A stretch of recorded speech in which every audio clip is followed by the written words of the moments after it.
Hey, Dr. Fuller. Good morning, sir. Good morning, Mr. Brown. How are you today? As always, you've heard me say this many times. I'm better than I deserve. I don't know. I crack up every time I say that. That's A so lot of true. I mean, yeah, I'm blessed beyond measure. You know what I mean? I think we right, both right. Well, are. like I always tell everybody that I'm the only one who's ever been present for all of my screw ups, and so gives you a kind of a sense of the for reals. And boy, am I doing better than I deserve. Amen, brother. Yes, we are, sir. You know, you were talking about uh, your son's birthday today, and My daughter. It's my daughter's birthday. oh, I'm so sorry. Yeah, Yeah, you no did worries. say that. You did say that. I was just remembering my sixth birthday, and I got $6 million man and a Oh, bike. I mean, it's one of my best birthdays ever.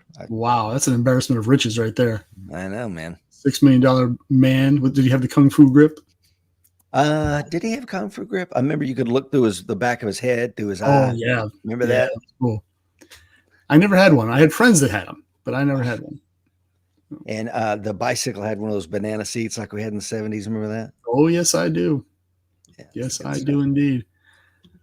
That was Dr. Fuller, we got Alan Kelly joining us this morning, coin number 1571 up there in occupied Virginia. Mr. Bruce Hoisington, good morning, sir. He's on he's coin number 481. Will Parker out there in beautiful Montana. Will, I will see you soon. Will Rhodes is on from Missouri. Alan Kelly says, happy birthday to your daughter, TC. Oh, thank you, Mr. Kelly. For those already tuning in, today we're going to be talking about Dr. Fuller's latest book, Empathy for the Devil, Interrogating Terrorists in Guantanamo Bay. I'm very anxious to talk to Dr. Fuller about this. We've spoken about it briefly from time to time, but to actually have a hour or so to chat with you about it and go into some of the details as much as you are at liberty to share is going to be pretty damn fun. Well, I hope so. I hope I find it entertaining. And don't worry, I won't share anything that'll get me put in prison. I'll either uh, change the subject or just lie. So, Okay, well, there we go. I was watching something. They were talking about waived and bigoted programs, special access programs, and they were talking about how, yeah, you can lie to anybody. yeah, well, Congress is asking you, yeah, no, don't have it. Don't know what you're talking about. never heard of it. No, never heard of it. Yeah, I've never been in a position to lie to Congress, but I could see where a lot of that could go on. Mm-hmm. Yes, sir. Let's see here. Before we get going, for those that don't know Dr. Fuller, and I can't shame on you if you don't, let me explain Dr. Fuller's background. T.C. Fuller is an experienced federal investigator and firearms trainer. He has spent his life carrying a firearm for the United States government. T.C. first served as an Army Infantry officer, explosive ordnance disposal officer before leaving the Army to accept an appointment as a special agent for the Federal Bureau of Investigation. He spent the next 20 years working in all areas of investigative interest within the FBI and served for several years as an instructor at the FBI's famed Firearms Training Unit in Quantico, Virginia. Dr. Fuller holds a Bachelor of Science in Criminology as well as a Master of Education in Interdisciplinary Studies and a Doctorate in Educational Leadership and Policy Studies. Dr. Fuller is the published author of many amazing books. I think all of them we've talked about here on the show. Dr. Fuller, welcome to the show. Thank you, sir. Always a pleasure to be here. I really enjoy American War Society and the fine folks that are members thereof. Thank you, sir. It's our pleasure. We've been doing this since February of 2015 or 2014. Yeah, so 10 years. And I was looking on listening notes. We are in the top 0.5% of all podcasts in the world. There's almost 4 million podcasts in the world. Did you know that? Wow. I did not know that. Apparently, I'm the Yeah. last man that doesn't have a podcast. Exactly. You can't swing a dead cat without hitting a podcast these days. But it's good to know that we are in the top 0.5%. 0.5. Yeah. Wow. Yeah. Joseph is on. Yeah. We got it. But our listener, the rating we got though is like, it's not as high as I want it to be. So we need to up it a little bit. Never is. Never is. Tony says, pleased to meet you. Hope you guess my name. Derek is on. Gerald is on. Barefoot is on. Good morning, Barefoot. His coin number 2264. If you want to find out if becoming a member of our coin self-preservation community is the right decision for you and your loved ones, then I encourage you to check out the links in today's show notes. If you can't tell in these strange times we live in If becoming a member of a self-preservation community is the right decision for you, then I got nothing to tell you, folks. Can't help you. What's the best piece of advice you were ever given, Dr. Fuller? Oh goodness, we're going right at it. Yeah. Well, I'd say the only good piece of advice my father ever gave me was never pass up a mint when it's offered. So that was a pretty good one. And given what that means, but I like it. Well, so I've never passed up a mint when it's offered. So the best way to poison me is offer me a mint, I guess. But I had a great aunt that you kind of recognized where we were socioeconomically when I was a kid and kind of where I was. And she told me one time that knowledge is power, but education is going to lift you up. And education is going to get you out of here. Mm-hmm. And this was a woman that, to the best of my knowledge, had no formal education and was working deep into her 60s when she passed away. And it was very blue collar and had been her whole life. But that's what she told me when I was probably 11. My mother had just died. And that was a pretty good piece of advice. That was a pretty good piece of advice. Because as you say, I'm doing better than I deserve. And I put that largely at the feet of my formal education process. Wonder why she put education over knowledge, and what would you say is the difference? Well, I think for me, knowledge is power, so I get that. So I had to know stuff, obviously, but the way I translated that and the way I put that into action was education opens the door, right? Education gets you the interview. Education gets you a seat at the table to then utilize the knowledge that you have. Mm-hmm. Yeah. And we've all met people, especially in the military. They had the education, didn't have the knowledge, or couldn't put it to use, or didn't have the social skills necessary to navigate the waters that they had found themselves in. And I've told it to my own kids, look, for most jobs these days, the education gets you the interview. After that, it's on you. We've all met fools that are educated, but they still get the interview, right? And you can't get an interview. For example, the FBI won't even talk to you if you don't have a bachelor's degree. Right. And so, and they're not the only don't you think that's because I talked to Will Wood about this, because now that the airline industry is hurting for pilots, they're starting to look at removing that barrier to entry and removing the college degree and saying, hey, and the Army's done this for a long time. You can fly Apache helicopters and the latest, most cutting edge technology that they have with a high school education, because they're looking at your IQ. I should say your GT score, but of course it's correlated beautifully with the IQ score to see who has the chops to fly, especially a rotor wing aircraft. So I think that the knowledge, I think you're correct in saying that knowledge is what's going to get you, but you're never going to get a seat at the table. You're never going to get past that initial gatekeeper if you don't have the education, right? Yeah, and that is what the point I took from that piece of advice. When it comes to Will and the pilots, I absolutely agree that people are certainly capable of flying complicated aircraft without an education. But I'm always hesitant when I see any industry lower standards. I get concerned that, okay, because as we saw in the military, if you're not meeting the standard, far too often the solution was lower the standard. And I have a real sort of a preset resistance to that. I'm not saying it can't be done. I'm not saying that it isn't necessarily appropriate.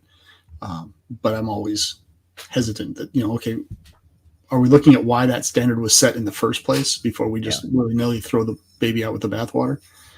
We can't always go through life with this assumption that, well, they came up with that back then and we do it better now. It's the same argument that fuels this. They've never done communism right, but we'll do it right if we do it here. I heard this said, and I wish I could credit it because I love it. And it says, traditions are answers to questions we've forgotten. That's a good way to put it. To me, that speaks exactly what you're saying as far as the standards for a reason. And people are like, why are they there? They're there. But I'm also just as adverse to this escalation of, well, when I went to recruit, if you look at recruit training in the 1930s prior to World War I, it was like no physical standards. I mean, zero. You didn't have to do a PFT, you didn't have to do a CFT, you didn't have to do an IST, you didn't have to do any of these things. And yet we turned out Marines that fought you know, bravely and heroically and died tragically throughout the Island Hopping campaign of World War II without any of those things. So, and then now we're at where we're going to do the Crucible, and you know they hike 72 miles, and now this quarter the new CG wants them to do 75 miles. And it's like, okay, and you know, you look at people dying in recruit training, whether that's buds or wherever. And I think there's an escalation there that we need to have a conversation about. What do you think? I think you're right, and I think that last point you made is the key piece. Let's have a conversation. Do the research. Don't just go in. You know, don't just let the idea fairy fly into the room and start tossing ideas around. And we do that way too often in any large bureaucracy. You know, like you said, the new CG comes in. He wants them to march an extra 3 miles. Does it matter? No. But does the CG want to be able to tell his boss, well, I've improved standards, I've make them walk further? You know, we have people that just want to put their imprimatur on things to show that they were there. I'm going to change the name of the United States Marine Corps to the Marine Corps of the United States. Yeah. Okay, now we got to, you know, the whole organization has a ripple effect that has to deal with this because you had an idea that you can put on your evaluation report at the end of your evaluation term. You put some thought into it. Think. Sit down, converse, do the research, figure out why this is in place in the first place. You know, you didn't have to have PT standards in the 30s because it was a rural society. People were just more physically fit. The food was different. They you know, the average person. They were hardened and calloused by the plow. I mean, literally. Most of it said, they were 20. Yeah. But you don't have that now. Now you've got the Army complaining that most new recruits can't throw a baseball. Mm-hmm. Yeah. But they can. I'll bet they can hunt with a drone like nobody's business. So you know, society changes. You have to change standards. So I get that. That makes perfect sense. But let's put some thought into it and talk about it. Is that why we're changing this, or are we changing it just so it looks good on someone's evaluation? Yeah, and for those of us that have been career military, I think we've all seen that. It's just another bullet point on the colonel of the CG's Legion of Merit Award when they leave there. Like, oh, added 3 miles to the Crucible. Yeah. Oh, it'll be a percent, 10% or something crazy like that. Yeah. Yeah. And then what is the bureaucracy? Yeah, it's every bureaucracy does that. Every single one of them. It was axiomatic in the FBI. Whenever we get a new boss somewhere in the chain, they would change the name of their unit. Yes. So you've got, 100 and some odd, 200 and some odd units at headquarters? Try and find Rich Brown in that, morass when his unit keeps changing names every 18 months. Yeah. That's stupid. Alan Kelly says, I was fortunate I had some college, but no degree. I had a great career with the Virginia State Police, but I had to work harder to achieve what I did throughout my career. Yeah. And speaking of that, so I sit for 3 years as an operations officer at a very interesting point because I could see every recruit that came through. They were processed on the 4th deck. They came down to the 2nd deck. I only saw them if there was some issue with them. So more often than not, my team, were the gatekeepers of that. I only saw the ones that had issues. Now, one of the things I did was I want to have a conversation with every single kid that aces the ASVAB. So I had an opportunity to talk to these kids, and there wasn't a lot, as one might imagine. I mean, it's a 3-hour inventory exam, and a 99 on the ASVAB, which is the highest score you can achieve, is like a 1590 on the SAT. I mean, or 1600. It's just an insane score. These kids are, probably IQ in excess of 140, 160. So what shocked me, though, and the reason I say this, we're talking about your aunt, and she was talking about education relative to knowledge is why I'm saying this. If I lined them up, you would never, ever guess who the kid that scored the highest. The kid might come in, Dr. Fuller, because these are Kentuckians, right, for the most part, in overalls and a John Deere hat. And the next kid might come in that looks like your typical nerd, and the next kid might be a jock. I mean, there was no commonality. Yeah. So I would interview him. I had a 10-question thing. Because I'm like, I want to talk to these kids. What is the common ground here? And here's what it was. They were readers, predominantly of science fiction. No kidding.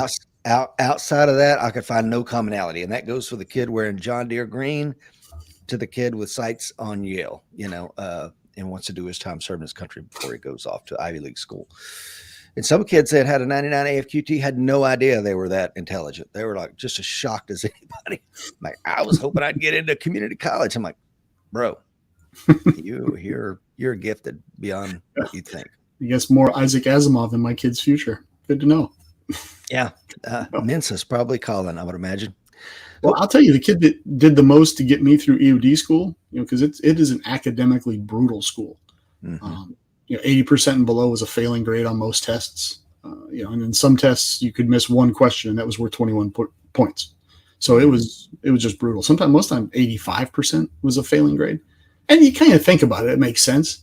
And I was in a class full of officers, and probably the kid that did the best on those tests was an E3 Air Force guy out of Lower Alabama. Had a real thick country accent. It's hard to understand it. But when we were studying the really complicated portions of the school, I would always partner up with him whenever I could, because he just had this ability that his memory was insane. And he would just, start this drawl, and you'd be like, what, if you just talked to him and you weren't talking about a significant issue, he sounded, he'd fall right into a stereotype based solely on his diction and his pacing and everything else. Kid was brilliant, freaking brilliant. So you never know. You just never know. Somebody said, just because I talk slow don't mean I think slow. I'm like, yeah. And I think we have a real problem. We get a little macro about this with people in certain parts of the country do exactly that. They think, well, because I'm from this city and this town or this state, and you're from somewhere south of the Mason-Dixon, you're I got you. Let me take care of you. You're just the northern liberal burden, if you will, and I'll take care of you for that. And it can be very condescending and pretentious and annoying. Well, yeah, if you look at Scotland, one of the smallest, poorest countries in Europe back in the day, they produce per capita some of the greatest minds there is. I think probably topped only by Austro-Hungarian Jewish community. Seems to make up most Nobel laureates, but and the reason I say that is Lower Alabama. I would assume he was probably of Scots-Irish heritage. Yeah, I never found out. I have no idea, but that's a logical assumption. Yeah, Dr. Fuller. Speaking of reading, what are you reading right now? Oh goodness, I picked up a really bad habit vis-a-vis books when I was in grad school about reading multiple books. So I would have a book in this room and a book in that room, the other room. So when I started looking at what I currently have bookmarks in, it's there's The Savage Storm by James Holland. It's one in the series of books he did, historical treatise on World War II in Italy. Started out in Sicily and moving up through the boot of Italy. And it's one of those battles, section of the war that I knew existed, but I didn't know a lot about. And so it's been very educational in that regard. Yesterday I picked up, based on your recommendation, Glock, The Rise of America's Gun. And so I'm reading that. I'm making my way through that. It's actually here someplace on my desk, I think. It's right here next to me. And then a couple weeks ago, I started a book called The Interrogator, the story of Hans Joachim Scharf, who was a Luftwaffe interrogator in World War II, just to see how his techniques and approach could have informed my own when I was doing that sort of thing. Of course, I didn't discover the book until about a year ago, so just now getting around to reading it. So that's what's currently up to bat. But as you can tell, this is just a third of the books I have in my house. So I have plenty to do when it comes to reading. Oh, buddy, I know you do as well. I told my wife I have a problem. As problems go. Yeah. Now, as an educator, if you could only teach one class on maybe one thing, what would you teach and why? I think I would teach a class called Trudge, the power of continuing to show up and move forward. Because when I look at what limited successes I've experienced in my own life, and I look at sort of where I started out in life and sort of the circumstances that unfolded in my early years, and knowing from my current perspective how badly that could have turned out, I look at what produced the successes that I have, and I really figure It's the ability to keep showing up and keep putting one foot in front of the other. There were times when I wasn't an A student, and there were times when I was a B student, a C student, but I kept showing up. I kept going. I didn't quit. I didn't stop. And everybody's life, you get beat up. You just do. It's the nature of the beast, right? You're gonna have good days. You're gonna have bad days. And if you didn't have bad days, you wouldn't have good days. But you can't quit, right? You can't stop. You can't just throw up your hands and stop doing it. I mean, I'm from California. I descend from a tradition of those who, when their wagon wheel broke down in Missouri, fixed the wheel and kept going west. Right? When the mule died somewhere in the desert in Utah, they kept going and they kept going and they kept going until they finally hit the ocean. And that's really, to me, a big secret in success in life is, you don't have to be Richard Branson, Bill Gates. That's not going to be the reality for the most of us. The most of us, if you just keep showing up, if you can put in a 80% score, 75% score every single time you go to bat, but you keep going to bat, you get where you're going. May not be when you're 20, but you'll get there. And a good analogy is the baseball analogy, right? If you bat and hit something and get on base 50% of the time you go to bat, you're a Hall of Famer. What's the best career batting average ever? Was 40, 400? Was it Ty Cobb, something like that? It's been around forever.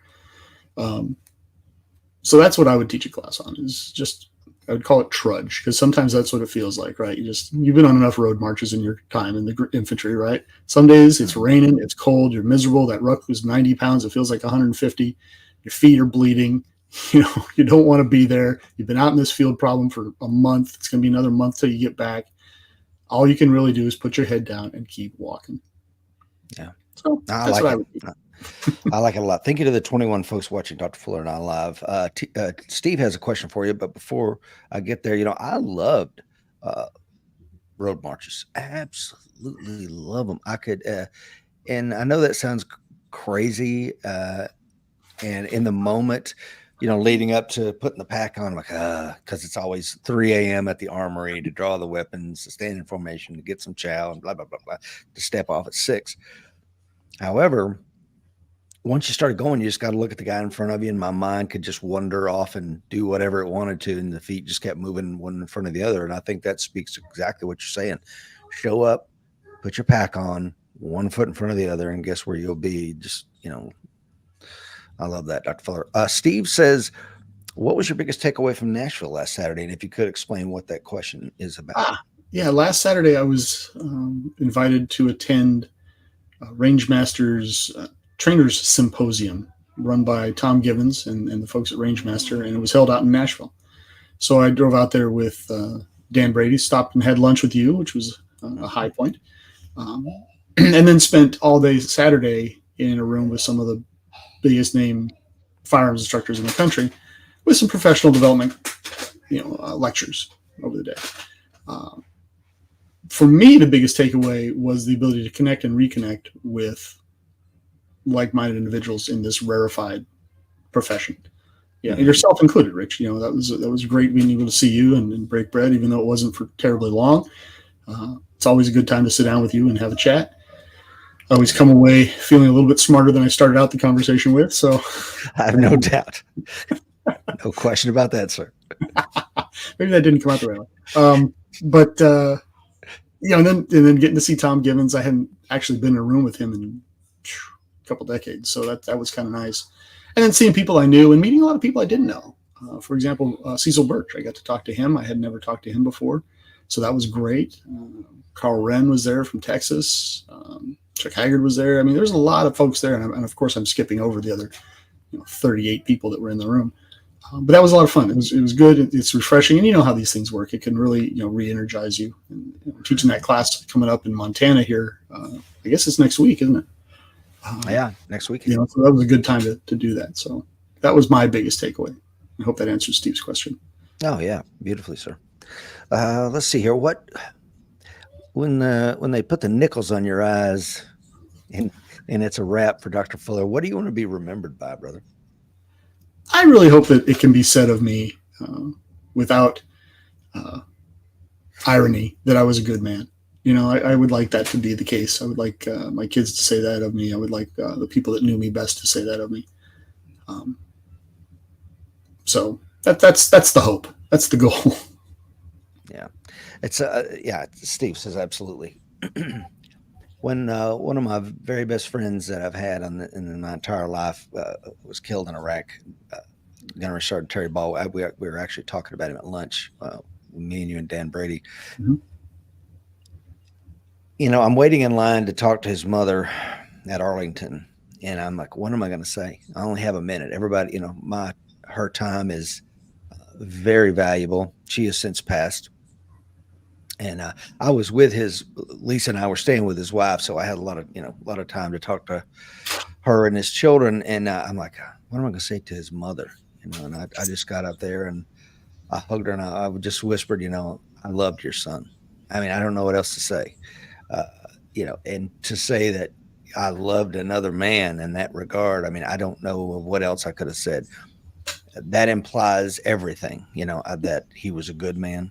I would definitely want to go to combat with him. If I had to go through a door tomorrow, feeling him squeeze my shoulder would be everything, So I like that. Your answer, Dr. Fuller, to be a good man, because that implies so many things. That's the aggregate of, my God, man, almost everything. Right. Right. And I flatter myself by thinking that anybody that would say that of me, that's in my circle, my campfire, if you will, are people whose approbation means something. Mm-hmm. And not just means something to me, but means something is sort of an objective standard that, these are people whose opinions are worthwhile, people who mm-hmm. would not say that if they did not feel that it was true, and are the kind of people that I would want to be accepted in their company. So mm-hmm. That's true.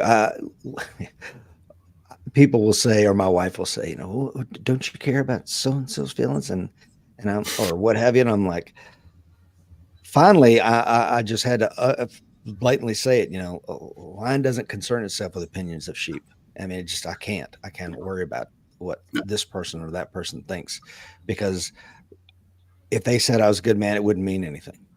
Yeah. I don't care, right. Whereas somebody else, you or Seekland or many of the folks even watching this morning, I care about what you think. I think that our community are comprised of some amazing men and women, and what they think would be important. Yeah. I don't. Okay, go for it. I don't care a lot about a lot of people's opinions, but those that I do care about, I care a great deal. 100%. Absolutely. Dr. Fuller, so what made you decide to write this book? Wow. It's always there's hubris, there's pride. That's always kind of the worry that it'll be perceived as such. And I don't think that comes across in the book. My motivation behind writing it was really posterity, and I think it takes a certain degree of ego to be able to say, hey, what I have to say on this subject is worth the time and effort of posterity. Yeah, I guess that's baked into the writing experience. Mm-hmm. But for me, this is a controversial mission, right? Gitmo was a controversial step in a new kind of war. And I want my kids, when they're 60 and 70 years old, and I'm a memory, to have an understanding of where I was in this morass, because I don't know what this is going to be perceived as 75 years from now, 60 years from now. And I think that for my kids in particular, but for history in general, the testimony of eyewitnesses is going to be critical. Now they can wash it however they want to, and they can perceive it however they want to, but at least it will be written down. Mm-hmm. And it will be written down to take its place alongside all of the books that have been ghost written on behalf of all of these mujahideen that were buckled up and put in Gitmo. And they talk about how horrible it was and how relentless the torture was. And it just was just this horrible, horrible experience. And I think there needs to be a counterpoint from somebody that, in my mind, I tell the truth in that book. Whether it will be I'll be seen as a corporate shill for the FBI and the jackbooted thugs of America. Once we're all gone, I can't control that. But at least it's out there. At least it's written down. And I try to convey in the book sort of the Groundhog Day element to what was going on down there. It really was time to make the donuts. You got up, you got in the car, you picked people up, you did some paperwork, you drove out to the camp, you went through the rigmarole to get into the camp, to get the guy in the room. And you sat down and you talked to him. And, that element gets lost, I think, when you're only hearing, and the great amount of books that I was able to find on this were from people that had a real axe to grind with the Guantanamo Bay experience. And they were, a lot of them were written by detainees. That's like having the only historical documents on Luftwaffe prisoner of war camps in World War II coming from people that were locked up in the prisoner of war camp.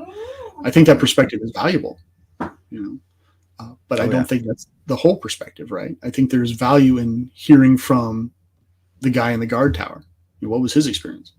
And, you may not like it. You may not agree with it. It may upset you that he was just a normal guy coming to work every day and standing up in the tower and just thankful that he wasn't on the Russian front.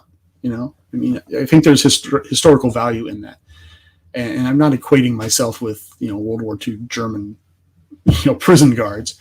What I'm saying is I think there's historical value in that. And you made a good point. How much would you have liked to be able to read a personal memoir from a guard in the Civil War? At Andersonville. Yeah, at Andersonville. I just bought a book on Andersonville, prison camp. But yeah, and it's paper thin. You know why? Because there's really no records on it. And it's like the definitive text. It's like, a pamphlet. What would it be worth to have that? Goodness gracious. Yeah. And it's unclass. I mean, if you read the book, you'll see that I actually left in the redactions that were largely made by Department of Defense. Probably 95% of the redactions that I was told I had to make to the book came from DOD. And some of the stuff that they wanted redacted was ridiculous, but hey, it's their world. I'm just renting space. But I left it in so that people would see precisely where the redactions were made, and they wouldn't say, well, we don't know what was taken out or what wasn't taken out. And I guess at the end of the day, you kind of have to trust me anyhow. If you're reading the book, you have to trust that I'm showing you the truth. I am, but I wanted people to get an idea that out of this whole book, there's only certain things that were redacted. And some of it's pretty easy to read between the lines. Some of it's not. I mean, there's one that's like the detainee showed up in his blank jumpsuit. Yeah. Like, really? You're redacting the color of the jumpsuit? I think we all know anybody that's turned on the TV, they're orange. But for whatever reason, the DOD says you can't know that. Now, what are we talking about? We're talking about Dr. Fuller's amazing book, Empathy for the Devil. And I have in today's show notes where you can buy it on Amazon. I also have links to Dr. Fuller's website if you want to pick up. I'm sure that's where you can get a signed copy of the book, correct, Dr. Fuller? Get a hold of me directly. And if you're an American Warrior Society member, we'll work something out. So good, love it. Have your phone number with you, for? Sir? I mean, who is the book for? And that's probably a stupid question because I think you perhaps have answered that. It's for posterity. It's for the historian. It's for the layperson, right? Anybody it else? Is. I mean, in the short term, I think it's for, all of us. It's for the person that knows what Guantanamo Bay is, has heard about Guantanamo Bay and the detainees kept at Guantanamo Bay. It doesn't know much else. The person that doesn't necessarily want to be totally reliant on CNN for everything that they know about Guantanamo Bay. They don't want their sum total of their knowledge base to be stemming from a soundbite. You want to kind of figure it out, and you want a little bit more information. So start with me, read other stuff. I highly recommend it. If you want to know more about Gitmo, read about it. I don't know that anyone else is going to tell you about the softball games on the weekend or the Cuban jerk house, and like Joe Allaire is here on the show this morning watching. And I know he's been to Guantanamo Bay when he was in the Coast Guard. So when I talk about certain things, the bowling alley or the A&W root beer over at the bowling alley, he's been there. He knows it. He's like, oh, okay. So it's for those folks that have been to Gitmo, those folks that haven't, so they get some idea of what it's like. Did you ever get down there? No, never, never. Okay. I think it's the second longest continuously occupied Marine Corps duty station on the planet, right behind 8th and I, which I found really interesting. I would have thought maybe Lejeune, but no. Anyhow, so it's for folks in the modern age that want to know about Gitmo, but it's also for the historical perspective of those 50, 75, 100 years from now. Because this mission is going to be, I hope, talked about and dissected and used to inform American behaviors in the next war, in the wars to come, because there will be more wars and we will be faced with something similar. So I hope we don't forget these hard-won lessons. 100%. Now, as far as Gitmo in the Marine Corps, you got to put somebody on suicide watch when they get orders to Gitmo. It's like, Tony says, how, and this speaks to what you just ended that answer with, and that is there will be more wars, there will be more wars against Islamic extremism and jihadists because of like the plea deal that we just saw go down after 27 months of negotiation with Khalid Sheikh Mohammed and 2 other 9/11 masterminds. We finally got him to say, yeah, I killed those 2,996 people, and we won't give them the death penalty. Tony wants to know, how do you feel about that, Dr. Fuller? I'm not happy about that. I mean, I can't and won't talk about anybody in particular by name who I talked to while I was down there. But I will say this about that. Not every single person I talked to down there was a hardcore, dyed-in-the-wool Islamic extremist. And quite frankly, a couple of them I talked to didn't need to be there. And I talk about that in the book. They didn't need to be in Guantanamo Bay.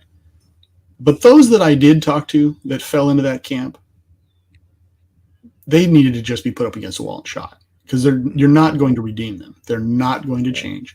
They are going to stay the way they are, and they're going to be unrepentant about it for the rest of their days. And as long as they're drawing breath, they will do their level best to, if they can't personally kill Americans, then they will try very hard to have others do it for them, to motivate others to do that.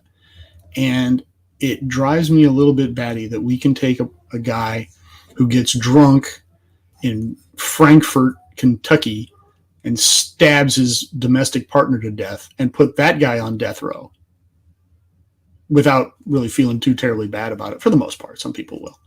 But the masterminds behind the largest terrorist attack in world history, who has the blood of thousands of uninvolved innocent Americans, men, women, children, without regard to race, religion, color, or creed.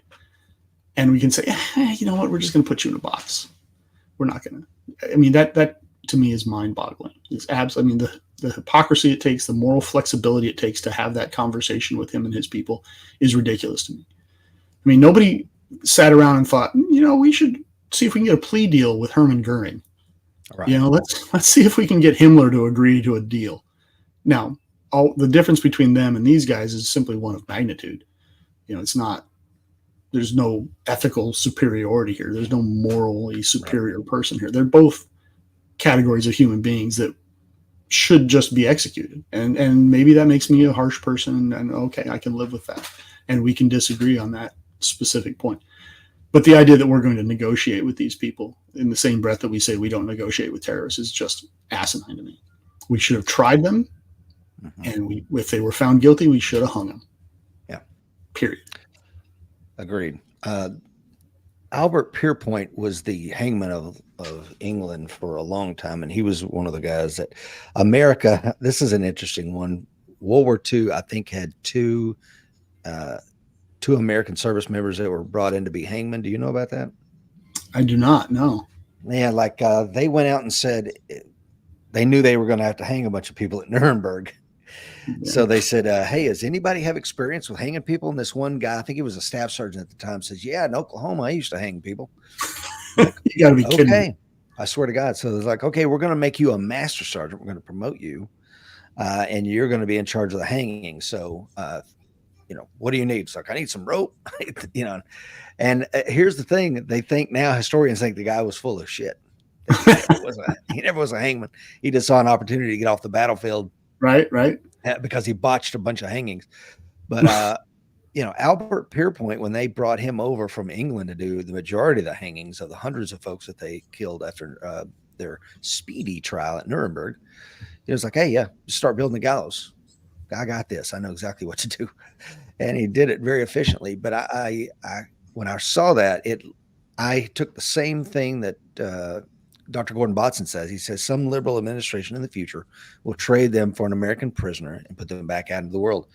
And yeah, that's exactly right, because they're alive, or their mere presence and future martyrdom is going to be enough for folks. To me, this is another one of those little signposts of where we are and where we're going. Yeah, it's worrisome. I mean, and look, if you go to trial with them and the jury says, you know what, put them in a box, I could even live with that better than, these steely-eyed prosecutors walking into a room and going, okay, this is what it's going to take for us to take death penalty off the table. So they were prepared to do that when they walked into the room. And I'm sure, having worked in that environment, that agreeing to that plea deal got washed through everybody at DOJ, went all the way up through the executive branch. And, the president sat in on that, or the president's handlers, whoever's actually the puppeteer in that mess right now. So this was not made by, some lone GS-12 employee down at the bottom of the chain of command there. This was bought off on at the highest levels, and I am vehemently opposed to any kind of a plea deal with these people. Understand? But that's only because I've met them and talked to them and been in a room with them and dealt with them and, served in the GWAT there and in Afghanistan. So my perspective may be my own. It may be limited. And maybe I think your perspective is incredibly relevant. I mean, hell, when they ran this, through the surviving family members of those killed on 9/11, they were like, no, absolutely not. I don't think any of them were like, yeah, it's a good idea. Okay, now let's back up. I think I got way out over my skis here on this, Dr. Fuller. How did you end up at Gitmo? Weren't you an FBI agent out in Vermont when this started, or am I wrong? I was a solid 30 miles from the Canadian border. So it's a rough place to live and work when you grew up just outside of San Francisco. The weather would kill you. I was up there in Vermont just working my cases, puttering along, and a real good friend of mine down in Rutland, which is in the central part of the state, and we referred to it affectionately as Rut Vegas. He had seen what we call a canvas. So the FBI will put out through their own internal email system, hey, look, we've got a job we need bodies for. And maybe they need someone to go undercover because, they're working a outlaw biker gang in Texas and they need somebody that knows motorcycles, has tattoos, can ride a bike, and also can run an ice cream shop. Okay. Has experience relevant to these things. And then somebody goes, oh yeah, I used to do that, and then you can put that person undercover. You put them through the schools and off you go. Maybe it's the legal attaché in Colombia has had a family emergency, has to come back to the States. We got to replace him for 90 days. We need somebody TDY, temporary duty, to come down there. And a bunch of people raise their hands because they want to go to Colombia for 90 days. In this case, it was, hey, look, we've got to staff up the interrogation process down in Guantanamo Bay. We need volunteers to go down and serve as interrogators for the foreseeable future. And, X number every so many weeks. We need to get into the pipeline. And you know how that goes. When you got to fill a body pipeline, it's not just get somebody today and send them tomorrow. We've got who's going in 6 months, who's going in 8 months, that kind of thing. So my buddy calls me up and says, hey, you seen this thing? I said, no, I haven't seen it. And he says, well, I'm going to put in for it. And we start talking about it. And I was like, oh, that's kind of cool. It sounds interesting. It sounds, to me, it seemed like a real way to get involved in this stuff as well as get better at interrogations, right? Because you do a lot of interviews in the FBI, but real world across the table from a bad guy interrogations are not as common. You still do them, but they're not as common. I'm like, wow, this would just be a crash course. I mean, this would be months of doing nothing but that exact thing. So there's a lot. What month and year was this, Dr. Fuller? This was, let's see, I went down in 03. So I found out about this, I think it was 03, and I was in Afghanistan in 04. Does that sound right? So it was probably 02. Okay. So things were still fresh. Maybe. Yeah, middle of 02, late 02. And I mean, you remember how it was right after 9/11. I mean, everybody was angry. Everybody wanted a piece of that pie. Everybody, we had how many guys, trying to volunteer to get back in the military to go over. Oh, yeah, people dropping out of college. One guy leaves the NFL and joins and goes over at ultimately the cost of his life. But so I said, well, hey, do you mind if I put in for it too? Because, I didn't want to just kind of backdoor and sneak around or have him perceive that I'd snuck around him and jumped in. He said, no, put in for it. Because, again, they're looking at bodies for months, lots of people, relatively speaking. So I told my boss, our mutual boss, hey, I'd like to put in for this. And, so what do I got to do? And he's like, well, do the paperwork up and send it up here to me, and I'll process it along, we'll put it in the system. Okay. And then a couple days later, he just calls me and says, hey, you're going. I'm what? I hadn't done any of the paperwork. I hadn't done much anything, just kind of stuck my hand. He says, yeah, you're going. We've got to provide a body, and you're my pick, and you're going. Okay. Did you tell my buddy in Rutland yet? No, but, get your stuff together, tie up your cases, get them in the point where, other people can pick them up if they need to, or, so, okay, great. So we have that conversation. I hang up, pick the phone right back up and call my friend. So I'm like, hey, I don't know what happened. I don't know why, but they picked me and I haven't done the paperwork yet. But that's how I ended up in Gitmo. I just kind of stuck my hand in the air, and the big blue weenie came down and got me. So I love it. What surprised you most about the interrogation process once you got down there? The sort of normality of the whole situation. It was, you kind of get there with these big set of expectations, right? It's going to be just this completely organized, lockstep set of scenarios. We're going to have a full briefing. There'll be a packet, and for all I know, sweatshirts and foam fingers and coffee mugs. I don't know. But it seemed like it was going to be, a full team effort, right? All hands on deck. And I got down there, and it was really, time to make the donuts, right? We're going in there. We're talking to people. I mean, I asked right when I got there, what's my legal authority? What is my legal authority to talk to these people? What is their legal status, right? Because an in-custody interview has to have certain things have to be done, right? Not least of which is a Miranda rights warning and waiver. Right. So that was one of my first concerns. Like, hey, what's my legal authority to talk to these people, right? Because they are clearly incarcerated. And they were just like, just go talk to them.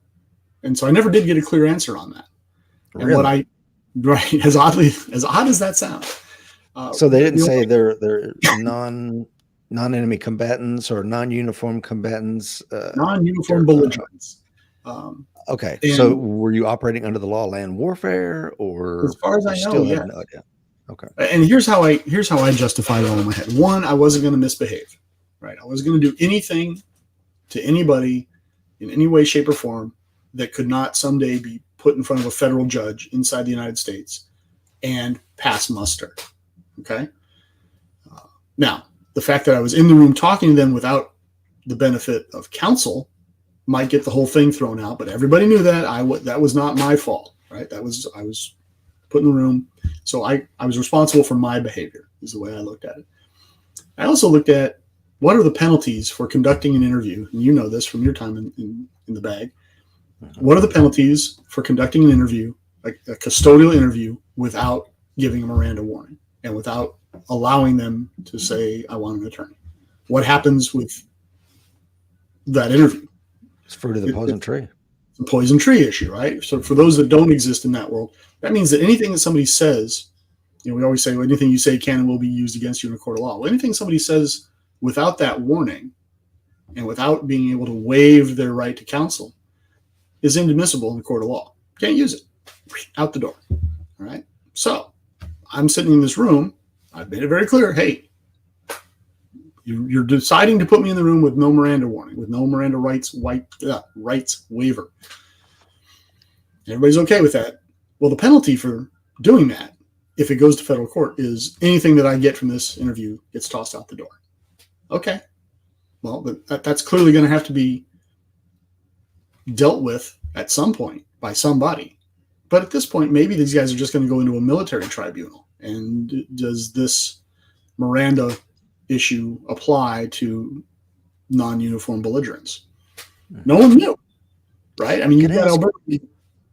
Can I ask for a little bit of granularity on that? And I don't know how much you can or cannot say, so feel free to tell me to back off on this one. But did you have, like, as an investigator, I in the Marine Corps, I would get a very limited scope. It would be a one-pager signed by the committing authority for the court martial. Go and look at Gunny Smith or investigate this relevant to this. And I could not go outside that scope. So I had a clear written document that gave me my left and right lateral limits. Did you have anything at all like that? No. Wow. Because I could talk to him about, let's say the person I'm talking to, we had video of them shooting a woman in the back of the head on the soccer field in Kabul because she had committed adultery. Okay, I could talk to him about that. Or I could talk to him about his involvement in financing terrorist activities in the Philippine Islands. Okay. The world was my oyster. Okay, wherever the conversation led, it would lead. Now, I might get specific requests from other intelligence agencies, our own intelligence agencies. Hey, we think this guy was involved with X. And see what you can find out. Okay. And at one point, for example, we were involved in a tactical mission inside Afghanistan in a particular area of the country. So somebody went through all the records, figured out who had either was from that area, had been caught in that area, had some connection to that area, came up with a list, and we hit them hard for a couple of days, went and talked to all of them for a couple of days to try and get any piece of tactically relevant information that we could then pass on to the warfighters and who were putting warheads on foreheads. And, you know, they might want to know, hey, where's the doctor live in this village? You know, who's the village elder that's in charge in this other village? How does this village get along with that village? All the things that, you know, an infantry battalion might want to know about when they're stomping in there into that area. And the beauty of modern communication was if I got a bullet from Abu Rich Brown, it would be in the warfighter's hands, in their intelligence guy's hands 5 hours later on the other side of the planet. Yeah. You know, and that's after it went through my whole process of processing the intelligence, putting it into the right documentations and dispersing it out appropriately, going through the relevant layers of bureaucracy between me and them, and getting into, you know, that battalion intelligence chief's hot little hands down the S2 shop in some, you know, infantry battalion somewhere. So that was pretty cool. Okay. Okay. But that, you just opened up a door now, because what people may or may not know about you is you used to be an infantry officer in the Army. You're not just you're not just a shiny shoot FBI agent. You've been on the receiving end of that tactical intelligence, and now you're charged with extracting the tactical intelligence. And in that context, it would seem to me that there's a desire there, maybe a burning moral desire to extract this information by any means necessary. And well, that's where we're going to diverge. What's that? That's where we'll diverge. The any means necessary. But I'm not saying I would. I'm just saying if you know that Gunny, you know, there's a battalion fixing to go into this village, and you have the guy in front of you that has the key to that information, and they have to cross the line of departure tomorrow morning at 0200, and I've got X number of hours with this guy, it would seem that most people would be under immense pressure to do what needs to be done to get that information, especially when you know you're not. I'm playing jazz here. There's no musical notes in front of me and my trumpet. I can do whatever I want. Talk to me, please. Yeah. And so, you know, as it pertains to my own motivation, that was rock solid. I mean, I was as angry as anybody else post 9/11. And, I was really upset because in the FBI, we carry our firearms on domestic aircraft when we're flying around. Maybe you know that, maybe you don't. And so for me, I was just like, if only one of us, just one of us had been on one of those airplanes, it would have been a vastly different. And of course, then I'm thinking, if only I had been on that airplane, right? If I'd have been on that airplane, you pull out a bunch of box cutters, it's going to get noisy, but it's not going to end the way you think it's going to end. So, I was upset about what had happened. I was upset that I was not in a position to do anything about it. And I do feel for that guy who's trudging up that Yama with that 90-pound backpack and somewhere in the Kush, humping an M60 up those mountains. I feel for that guy. And to the extent I can help him from where I am in Guantanamo Bay, I'm going to do it. But I also know, because I'm a professional interrogator at this point, people don't confess to their worst enemy. All right. You start pulling fingernails out and waterboarding people and smacking them around, it just steals their resolve. Or they're just going to lie to you. So they're not going to tell you something, or they're just going to tell you whatever it is that they think you want to hear to make the pain stop. Okay? Amen. They don't like you enough to tell you the truth. Okay? So they're going to lie to you. And then we've got to spend time figuring out if they've lied to us, or people are going to get hurt because we're acting on bad intel. So, yes, was I motivated to get the information? Absolutely. I mean, I put my entire life on hold for a couple months and left my wife and my daughter back in Vermont, and I went to the lesser Antilles, and not in a good way, and sat on this tiny little flea speck of an island and talked to some of the worst human beings that have ever walked this earth, because I felt so strongly about what I was doing, and I wanted to get it done, and I wanted to help. I wanted to help those guys. If I can help any of our guys come home alive, that's freaking fantastic. And if I can help them put a warhead on a forehead that needs it, even better. So yeah, there was motivation, but it was motivation to do the best job I could. And the best job I could didn't involve smacking people around, didn't involve torturing people, didn't involve tormenting. Now, did it involve putting them in a chair that was lower than me so that I was sitting physically higher than they were? Yeah. Mm-hmm. Did it involve putting them in a chair that didn't have a pad on the seat to talk to me? Yeah. Did it involve putting them in a chair that had a wobbly leg so that they were physically unbalanced? Yeah. Did it involve leaving them shackled and secured in their seats while we talked, unless they earned a privilege? Sure. Mm-hmm. Did it involve bringing some guys who were very cooperative Burger King? Yeah. And this is a point that I think is often missed. Most of these guys, there were psychopathic murderers in there, hands down, completely unrepentant sociopaths. But by and large, they were criminals. They were thugs. They were murderers. And just like a murderer in San Quentin or Sing Sing or anywhere else, they do a lot for a cheeseburger. You bring them some French fries and a burger and a Coke, and you know what? Jihad is all well and good, but this is tasty. And this guy gave me this stuff. So did I do those kind of things? Of course I did. Would I be willing to tell anything that I did to the appropriately cleared judge in a federal court tomorrow? Absolutely.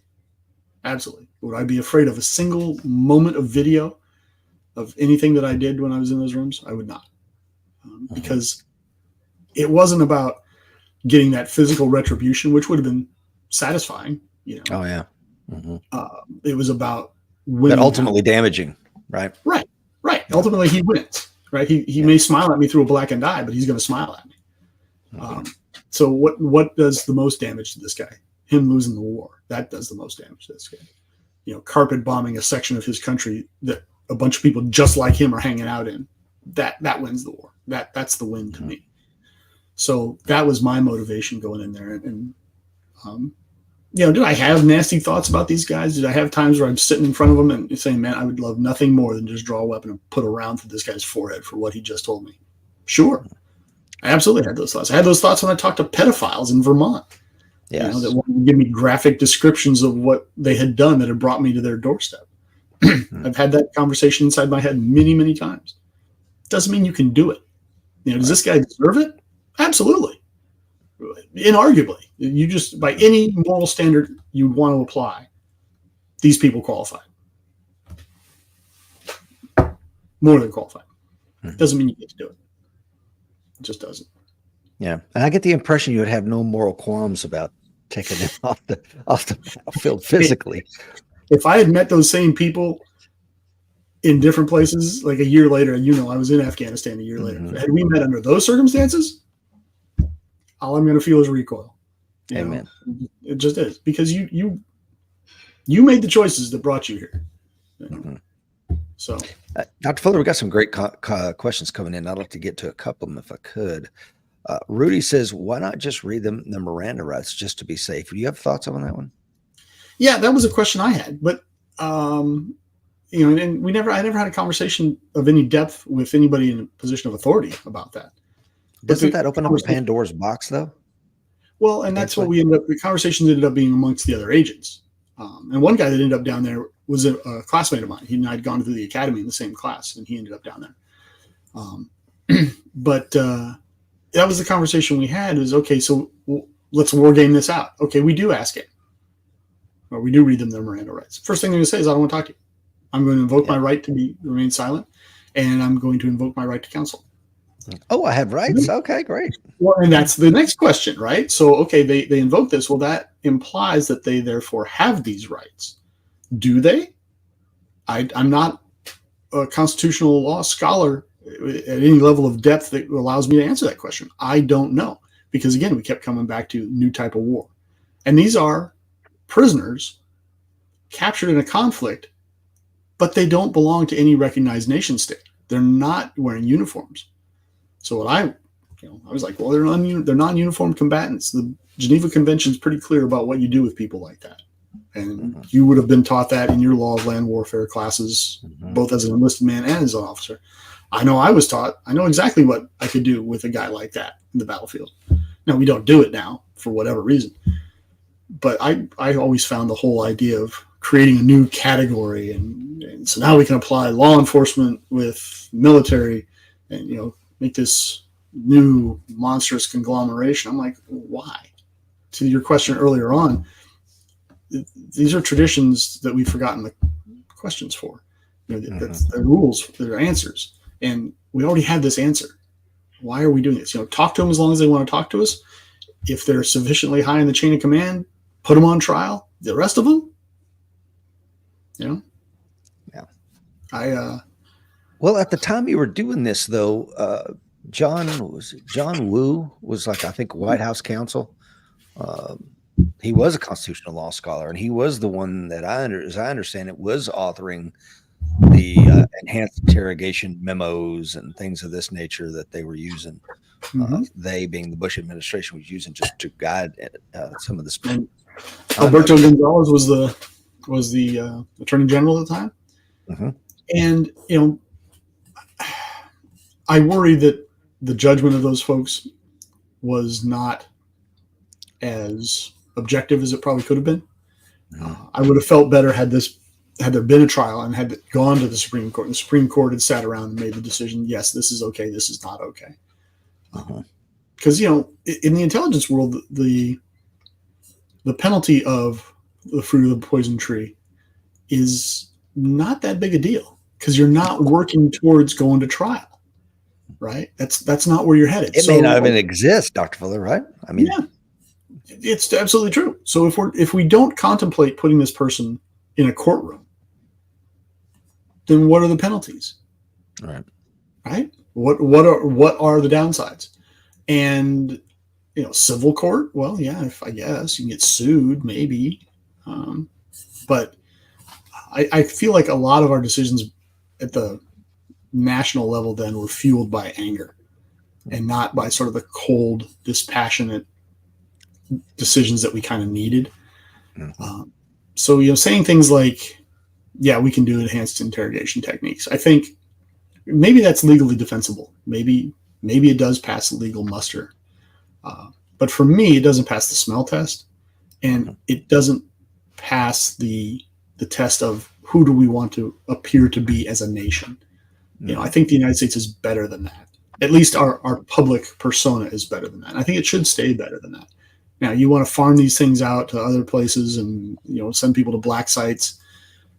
Well, then if you're going to do that, then they have to stay black sites, right? You can't let movies be made titled rendition, and because you've been so bad at keeping the secrets.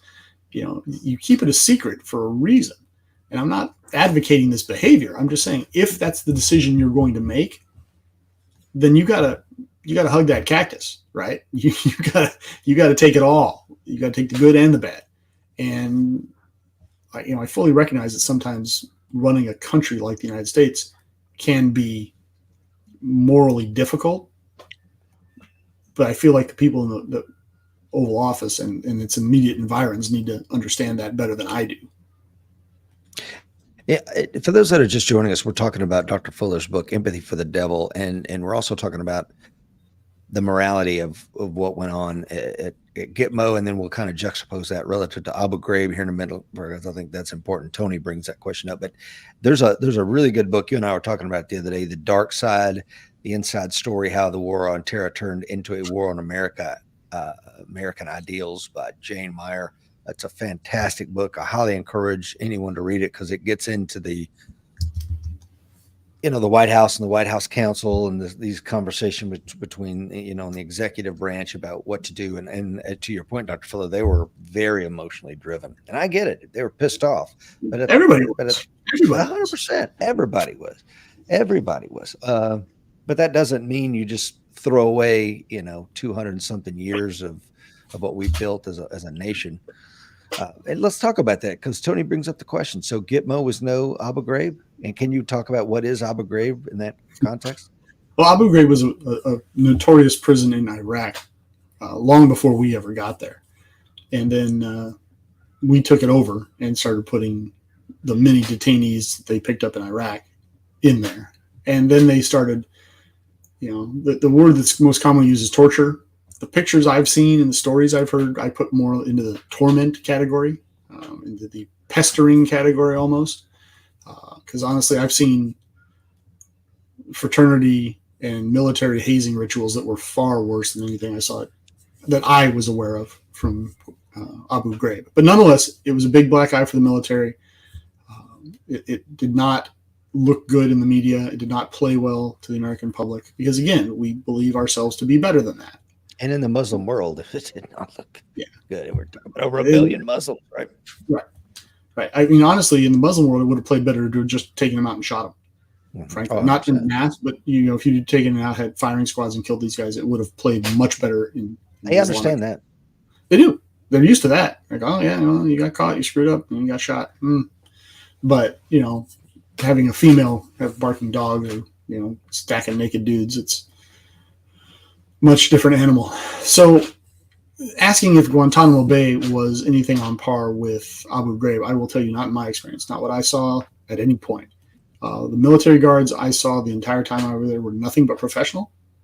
They ran a tight ship with some really bad actors, and I know that wasn't easy. I mean, this is a little vulgar, but at one point when they first built Camp X-Ray, which was the main housing facility, the cells were, they looked about the size of a Quonset hut, but they just had a tin roof, no walls, and they had cyclone fencing separating each of the individual cells. And each individual cell was, 10 feet, 12 feet deep by 6 or 8 feet wide. It was enough for a cot, enough for them to use their flat on the floor commodes, and a little bit of room there's enough room you could do side straddle hops, push-ups, face mecha, but it's not, it was half the size of the office I'm sitting right now. Mm-hmm. But they use cyclone fencing to separate the cells. Well, they had to change that because the inmates were having sex with each other through the cyclone fencing. So they had to tighten up the mesh. They didn't have to change that because they were being tortured, because they were being beaten up. But the guards obviously can't allow that sort of behavior. And the guards were being subjected to all the same thing that people get subjected to guarding cells in the United States. All right, they're getting gassed by the detainees. They're getting spit on and harassed. Gassing, by the way, for those that don't know, is when they take a cup or a container. Yeah, because you lived in that world.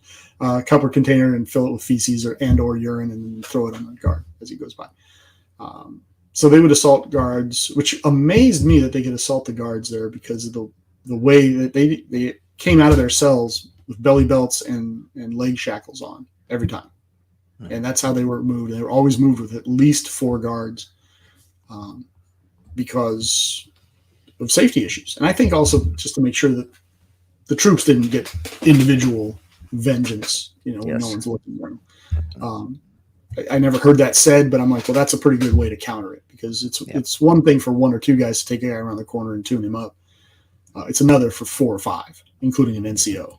So they were really good about that. The guards that I dealt with were always completely professional. And that includes the gate guards that I had to get past every time. I mean, people recognized me, they knew who I was, still had to show ID and go through all the rigmaroles every single time. So I had nothing but good things to say about the guards that I saw and that I dealt with. I never saw anything remotely close to an Abu Ghraib situation. Great answer. Let me ask you this, because you were, I'm imagining, right, that, let me back up. Were you assigned a set of detainees like these out of this 27 block? This 13 is going to be your cohort or yours in the bureaus, and the rest of them are given off to the intelligence community? Or were you guys just rotating one after the other? I think that they should have done exactly what you described. I think they also should have had us stay there for more time than we did. Right. I mean, it should have been a permanent move for the interrogators, and the interrogators should have stayed down there for, 3-4 years at a whack. That's what I think.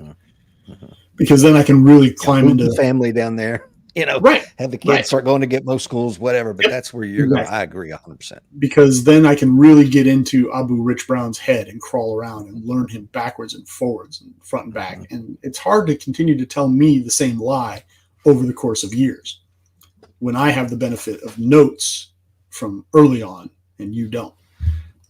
But no, we didn't do that. What they did do is they broke us up geographically. So I had Central Asia is where I was mostly concerned with. And that had to do with where they were caught, where they were fighting, who they were, that kind of thing. Did they split those up based on I work for the FBI, you work for Air Force Office of Intelligence? I don't know. I don't know how the assignments were made to the different teams. I know my team was pretty small. For a while, it was just me. And so I was doing all the Central Asia guys for Team 2. There was also a Team 1. But we had other places that were, geographically relevant that had enough bodies. Some things that people don't seem to understand or never got the memo on was not everybody in Gitmo was an Arab or even a Persian. We had Australians, Brits, French, German, Botswanan, Kenyan. By ethnicity or by nationality? By nationality. Yeah, ethnicity and nationality. Oh yeah, there were Caucasian guys locked up there. I don't think that will surprise people, but I don't think that word has necessarily gotten out. No, it hasn't. And interestingly, and I talk about this in the book, when you're sent home from Gitmo, there's been 730 people locked up in Gitmo over the course of the entire existence of that installation, and I think they're down to about 30 now. So a lot of these guys have gone home. Some, died of natural causes, heart attacks, suicides, I guess wasn't a natural cause, but some have died in custody. Not many, very, very few.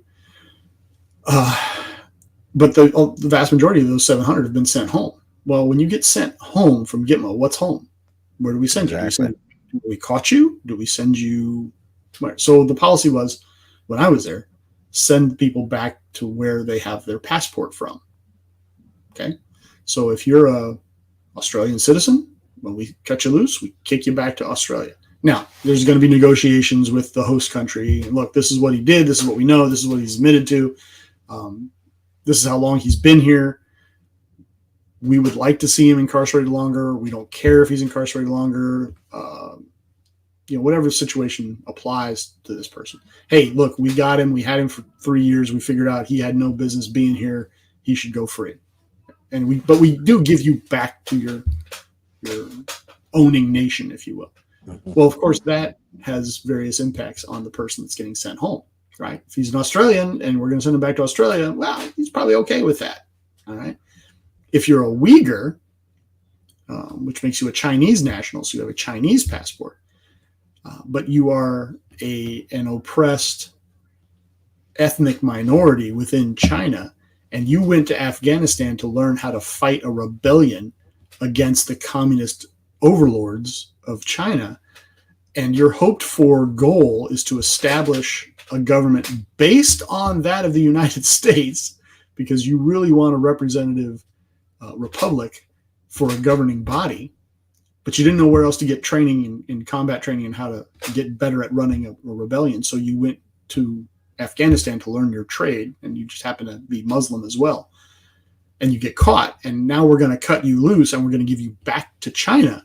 You're not as on board with that idea, right? That's not as exciting, especially when the Chinese Red Cross people show up and tell you, look, if you're going to come back to China, we're going to execute you.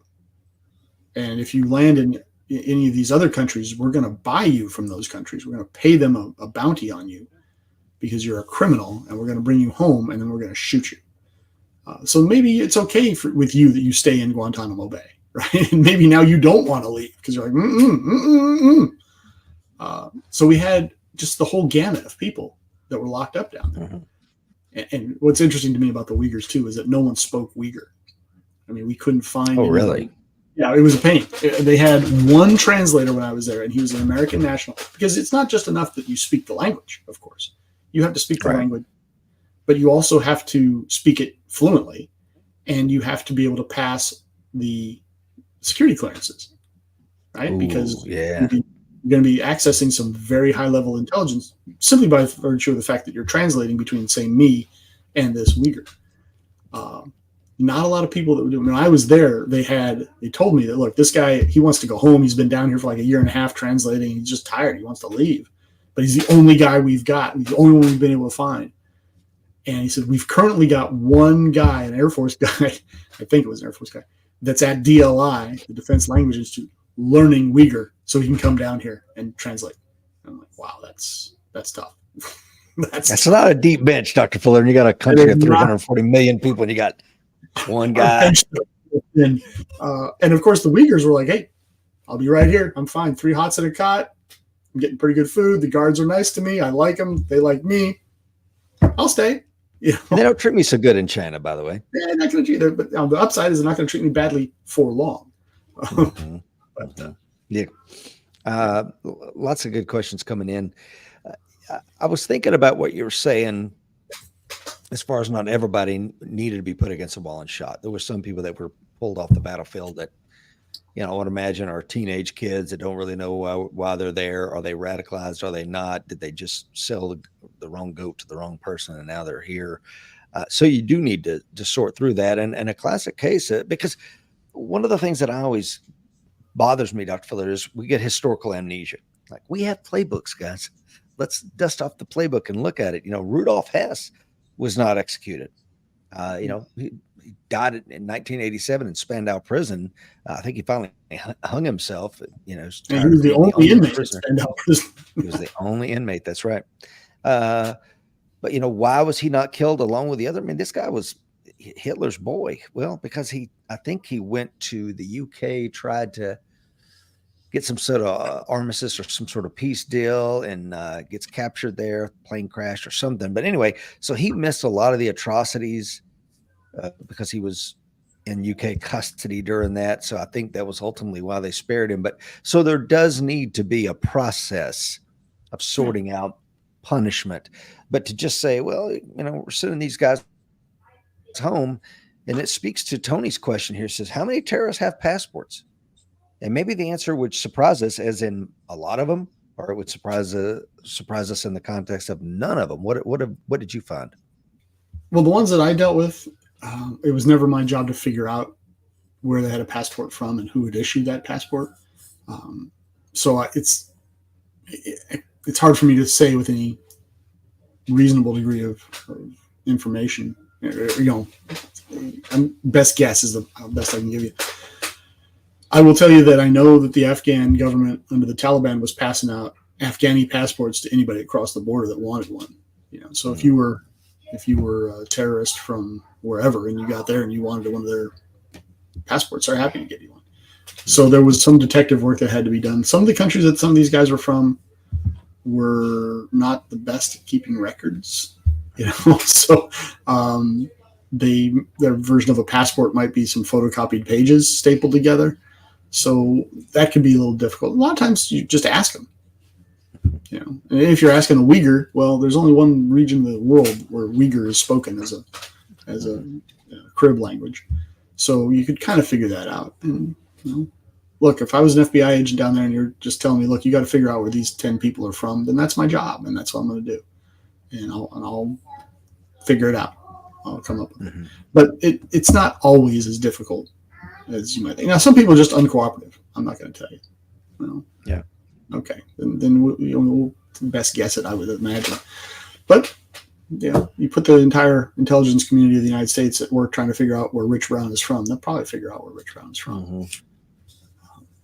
Yeah, just listen to me talk for about 10 minutes. You'll figure it out. Alan Kelly's got a great question. He says, was being at Gitmo, with it being a Marine Corps base, but in Cuba, have any basis for constitutional vetting or whatever? I think, and Dr. Fuller, you correct me here, one of the unique things about Guantanamo Bay, and one of the reasons why, Barack Obama ran on one of his platforms was, I'm going to shut it down. I'm going to shut it down. And what you find, I think, is this is a legal black hole. I mean, because I think a lot of our treaties and things of this nature that we've written up with other countries, and please tell me if I'm stepping out of line here, the legal definition of what is or is not Guantanamo Bay relative to American sovereign territory is kind of fuzzy, and therefore we have a lot of sway in what we can and cannot do. That's my perception as well. I mean, the geographic limits of Guantanamo Bay are set by treaty with Cuba, and that treaty's 100 plus years old. And I talk about that a little bit in the book as well. So within the confines of Guantanamo Bay, it's a U.S. military installation. So we can rightly assume that no state law is going to apply, right? It's a federal installation. It's a military installation. It's also overseas. So, for example, I know that my troops at 18 were drinking on base in Germany after the U.S. said it was okay. Because for a long time, 18-year-old soldier in Coleman Barracks in Mannheim couldn't drink legally. They had to wait till they were 21 because that was a U.S. federal law. Then they changed that for the soldiers, which whatever. So when it comes to what you can and can't do, what laws do and do not apply within the confines of Gitmo, I think that is fairly well established for American citizens, right? Soldiers, sailors, Marines, Coast Guardsmen, everybody who's assigned to Gitmo knows what their legal limits, their left and right limits are, because it's well established. But these guys aren't U.S. citizens.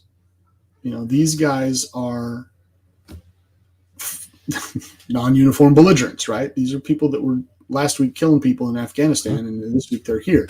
What is their legal status? They're not prisoners of war because they're not representing any recognized legal national combatant.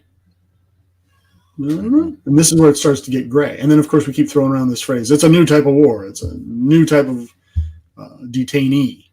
We're not even calling them prisoners, right? We call them detainees. I've detained a lot of people, probably not as many as you have, on the side of the road at 2 a.m. I don't think that they're in necessarily the same status as this guy that got caught firing an RPG at Americans in Coast Province in Afghanistan. So where they exist, tough call. And then you had a whole lot of really smart legal minds on both sides of that issue, beating that issue to death as far as what was okay and what wasn't. So I don't know how to answer that question. I really don't. Yeah. Let me ask you another one then. You mentioned something that maybe a lot of people that listen to the podcast will not know, and that is it wasn't, there was a ethnic smorgasbord down there in Guantanamo. The detainees were, as you said, some of them were Caucasian, some of them were Asian, some of them were a variety. It wasn't all Persians. I think that's an interesting point. United color of Benetton. Yeah, exactly. It's really Are what it they was. around anymore? I have no idea. I have No no idea idea. either. Just don't know. But what I'm getting at, I guess, Dr. Fuller, is was there a set of personality traits, irrespective of ethnicity or nationality, that you saw amongst the detainees? From what I saw, yeah. I mean, and we're talking about, well, of course, you got the same thing you always got in every prison anywhere at any point in human history. Wasn't me, wasn't there. I can't imagine why I'm here. This is a horrible miscarriage of justice. I should be freed tomorrow. This is terrible. You've made a horrible mistake. Everybody had that line. At least everybody that talked. But when we talk just about the guys who really were real deal terrorists that really needed to be there, every one of them was a criminal thug. Every single one of them. Now, some of them were more highbrow. Some of them were better educated. I mean, I talked to one guy that had a master's degree in MBA, and he from a recognizable university overseas. He reminded me of Goebbels. He had the little round glasses, very slight built fellow, and was just an absolute plague on humanity. The guy had killed more people than polio, and but didn't look like, you wouldn't give him a second look if you walked into a bar or a library or a business meeting. He looked like he'd be the assistant to the assistant chief, but just an absolute horror show of a person. So he was, I mean, when you got to talking to him, you figure out pretty quickly that there is just an absolute monster under the skin of this guy. But the one common personality trait I would say is that they were all just crooks. They were all just slimy little dirtbags. I mean, and you've seen the type, when you're working in jail. I mean, not everybody in jail is like that, but amongst those that were the real criminals that were in jail, I mean, I'm not talking about the petty thieves. I'm not talking about the pickpockets or the guy that steals bicycles. I'm talking about the freaking criminals. And I know you know the difference. And I know Alan Kelly knows the difference. Joe Allaire knows the difference. A lot of the people in this show know the difference. Amongst those criminals, they were just that. They had a different ideological umbrella that they all hid under, but that's what they were. They really were. And some of them were just terrifying people. I sat down with one guy who's a pretty big dude, and we left him buckled up, left him shackled, secured him in his chair, and first thing he tells the translator is, "You are smart to leave me chained, because if you unchain me, I will kill you."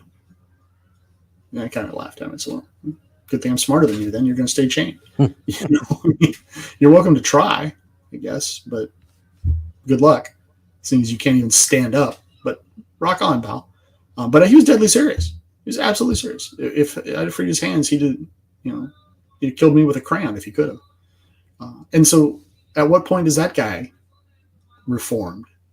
He's 35, 40 years old. He's been steeped in a level of violence that we can barely imagine in this country for his entire life. And he hasn't just survived it, he's thrived in it.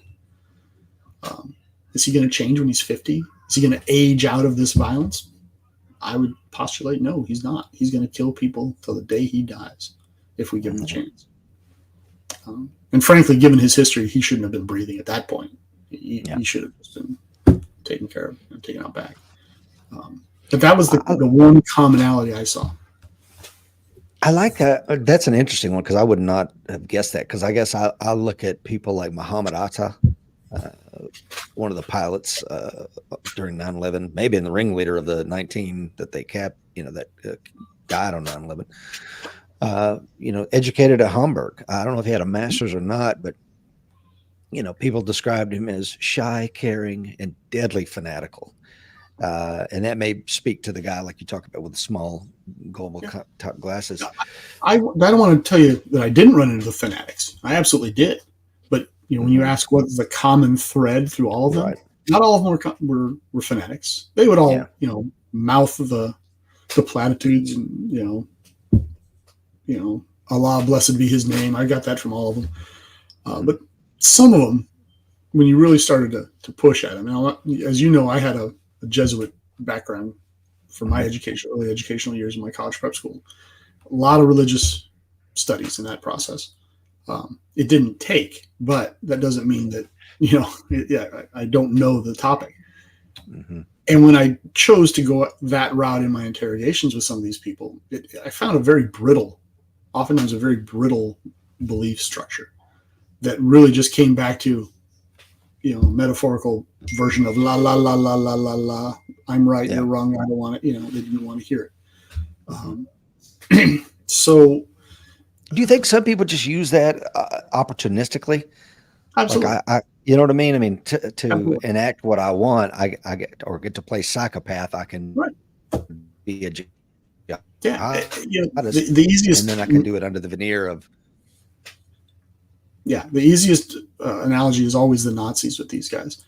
A lot of these Nazis just wanted to dress up in pretty uniforms and have shiny boots and tell people to do stuff. They were LARPing their way through into a world war. genocide. Yeah. And now, did they really believe the Jews were the cause of all evil? Probably, but there was a lot of that, a lot of similarities with these guys that I saw. Now, a lot of them very vocal about it. They managed to bring religion into every conversation. But my impression with a lot of them was, this is just a cape. This is a uniform this guy puts on. He puts on his, Batman puts on his cape. These guys put on their Islam cape. And it justifies the behavior. It gives them that moral justification and that cloak of respectability, I guess, in their environments, amongst their peer group, that they crave, a level of acceptance that they crave. Take the Marines, for example. You've met plenty of Marines that they get the tattoo and they just live Marine Corps. Their entire existence is wrapped around being a Marine. And there are other people who are like, yeah, this is a convenient way to get what I want to do in life. Mm-hmm. And I'll still get the tat and I'll put the sticker on the EGA sticker on my truck because I'm proud of this association. And I believe in the sort of the core values, but this is just a step in my life. This is just something I'm using to advance my own, goals where I want to be. And there's nothing wrong with that vis-a-vis the Marine Corps. There is something wrong with it when you're using it. And part of the deal is I'm killing children. I'm killing women. I'm facilitating that sort of thing. It's a problem. No, I love it. I think it's a great. Guile says it's hard to restrain yourself from using force, knowing these people you interrogate are scum. Will Parker says, I like to kill folks for some made up reason. Yeah, no. Dr. Fuller, got one final question for you, sir, unless you have anything else for us this morning. And that is, if you were to do it again, would you do anything different that you outline in your book? I gotta say no, Rich. I mean, maybe take more sunscreen, have people send me more care packages, but that's just rearranging the deck chairs, right? That's nothing's of substance. I would like to have seen a more dedicated approach from the FBI in terms of what we already discussed in that, okay, this is not a TDY mission. This is a PCS mission, right? This is not a temporary duty. This is a permanent change station. You're going down there and you'll be there for 3 years. You're going down there for 4 years, 5 years, because I think that would have resulted in a better job plumbing the depths of these guys. Now, that was outside, obviously, my purview to make those decisions. But I think that would have been really, if I could have controlled any element of that, it would have been to control that. But beyond that, and I talk about in the book, did I have the ethical questions? Yes, I did. But I asked them and I discussed them with colleagues in at depth, right? Because we had the time. You're sitting around at a barbecue at night. What do you talk about? Work, right? Yeah. So we're talking about work.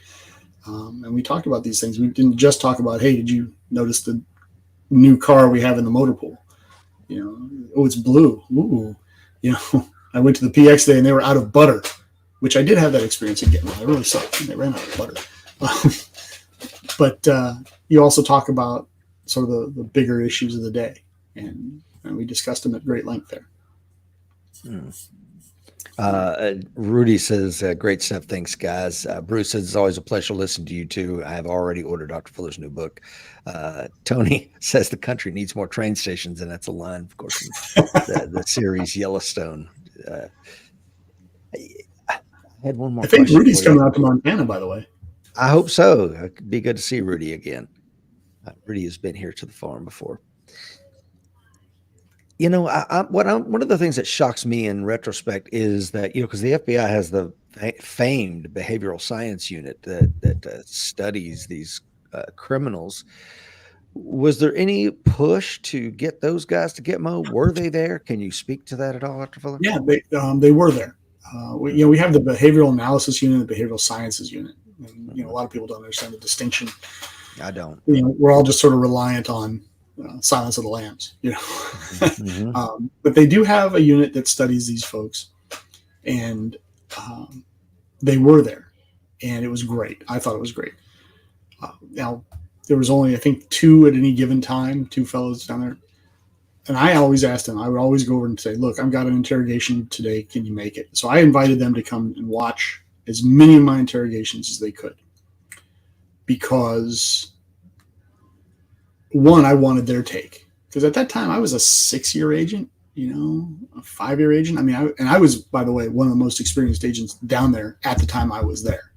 So it was a bunch of young agents doing this work, which surprised me. Now, as I got to be an older agent, I figured out, oh, the older agents know how to get out of having to do this work, and nobody wants to go there in the summertime. You know, everybody wants to go to Guantanamo Bay in the wintertime, especially from Vermont. Okay, I get that. But I always wanted them there, one, so they could watch what the guy was saying and, you know, give me any inspiration during the interrogation, which I never got during an interrogation. They never interrupted me. But it was also because I wanted their critique on my technique. I wanted this because the guy in the other room, the behavioral or sciences guy, was an experienced agent. You know, they're all 15, 20-year agents. So they've been doing this a long time. And oh, by the way, they're also BSU guys or BAU. I forget which one is which. So I wanted their take. I wanted them basically to provide me with feedback on every interrogation that they could and tell me this is where you could improve. This is what you did well. So for me, it ended up being largely a master's class in interrogation, having them there. And some of them I stayed in touch with all the way through into their careers. You know, really good guys. Really enjoyed having them there and really enjoyed learning from them. But what they were doing in terms of studying the individuals and the group dynamics and sort of the group behaviors and making suggestions going forward, I have no idea what was produced out of that. I said I had one more question for you. Obviously, I've lied. As we continue to talk, I'm going to try to make this the final one, and it should have been probably question number 4, and that is because you mentioned tactical intelligence. You were trying to get in that, but other than that instance, or maybe a few other instances, were you trying to collect strategic intelligence? Were you just trying to ascertain who these people were? Was the intelligence agencies, the OGAs that were down there doing were they looking for strategic intelligence, or was it just kind of not really? My approach was, and I don't know what the overarching was because we never got any kind of a briefing saying this is the overarching direction. This is the commander's intent. That conversation was never had with me in the room. My approach was, first I got to baseline you, right? You've done enough interrogations and interviews in your career. You know that. First I got to figure out what's your baseline? What are you telling me the truth? Are you generally truthful? Are you a big fat liar? Are you telling me little pieces of truth and little pieces of lies? What do you look like? You know, what are your tells for the poker players amongst us for when you're lying and when you're telling the truth? And then I want to get you used to talking. Okay. I want to get you used to talking to me. And the more you talk to me, the more I can expand that baseline, the more I'm figuring out, because you may be playing checkers. I'm over here playing chess. And I've talked about this on Andy Bronco's show and a couple other places that, you know, if you're faced with a professional interrogator, you should really shut the hell up and get your attorney, because you're not going to win. It's like playing a game of pickup football with an NFL player. You know, you've entered the chat at a grave disadvantage. And a lot of people don't believe that. They don't internalize that message. Well, these guys clearly didn't, you know.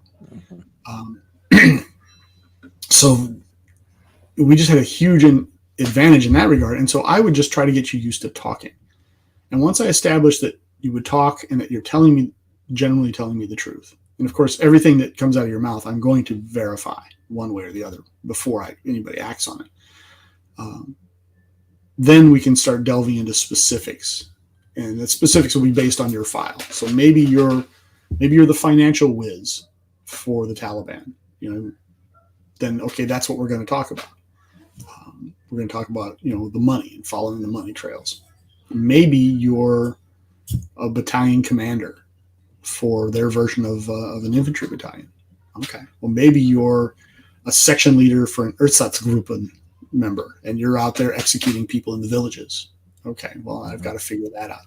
Maybe you're in charge of the moral authority police, and I want to know. I don't just want to know that yes, we shot this person and that person, this person, but I want to know about your bureaucratic structure, your funding streams, your geographical locations, your weaponry, your training, your indoctrination. I want to know all that stuff because I'm trying to build up a gestalt about you, a mosaic about you and your organization that can then be fit into a larger intelligence picture.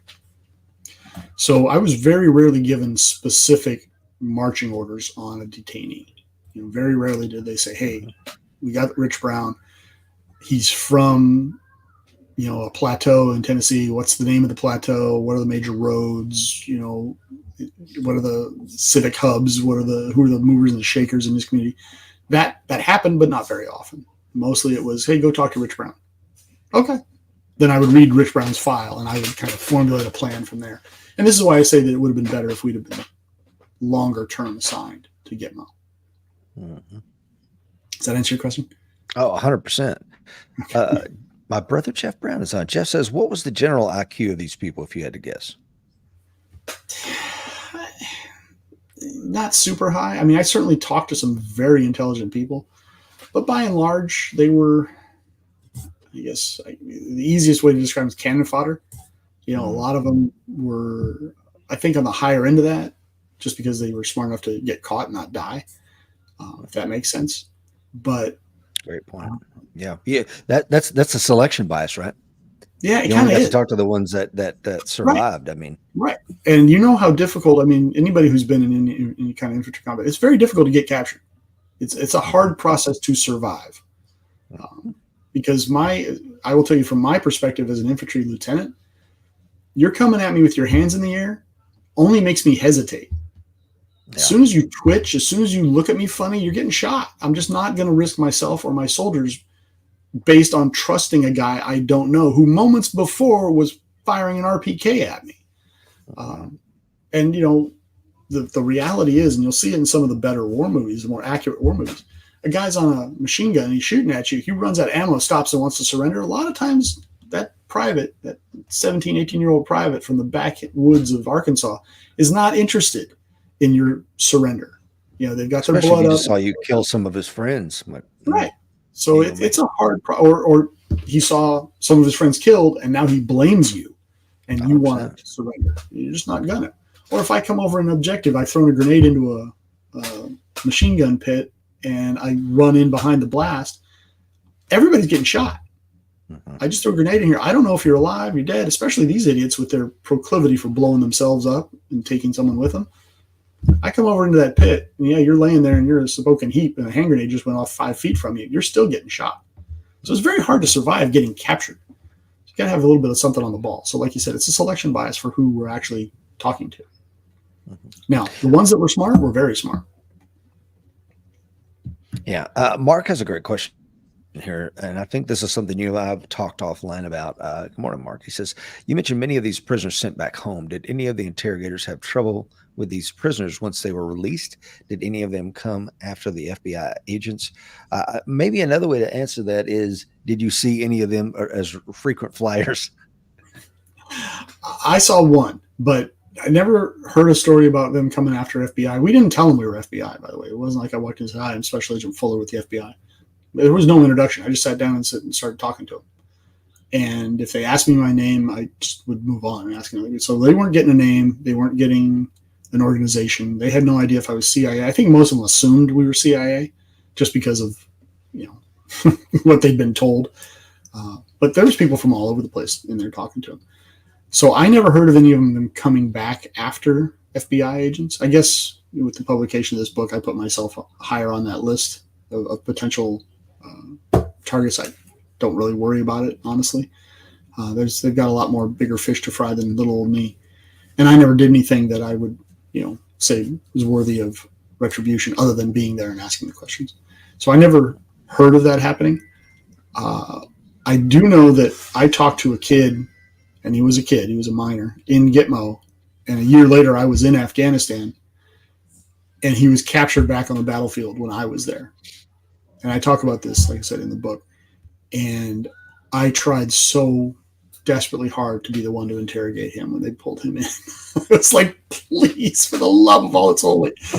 And I don't think they bought off on my arguments about how well I've talked to him before. I know him, I this, I that, or the other thing. I've established a rapport, yada, yada, yada. Because everybody figured, yeah, you just want to go back in that room and go, neen, or neen, or neen. And I was like, well, yeah, I kind of do. But still, Yes. It but I doesn't don't negate know the fact that it would be valuable for me to go back in there. right. Yes, I Fun do. and valuable, right? So this is the point. So he was the only one that I never heard of that went back to the battlefield. We all just sort of assumed that when you set a 30-year-old guy loose after he'd been held in Gitmo for 4 or 5 years, he was just going to go right back, pick up a gun and go right back at it. The good news is if you got caught, you got DNA tested. So, and your DNA went into a file. So if you got caught again, we knew, you could change your hair, change your name, get surgery, change whatever you wanted. You're not changing your DNA. So, but a very good question. But no, I never heard of anybody beyond that.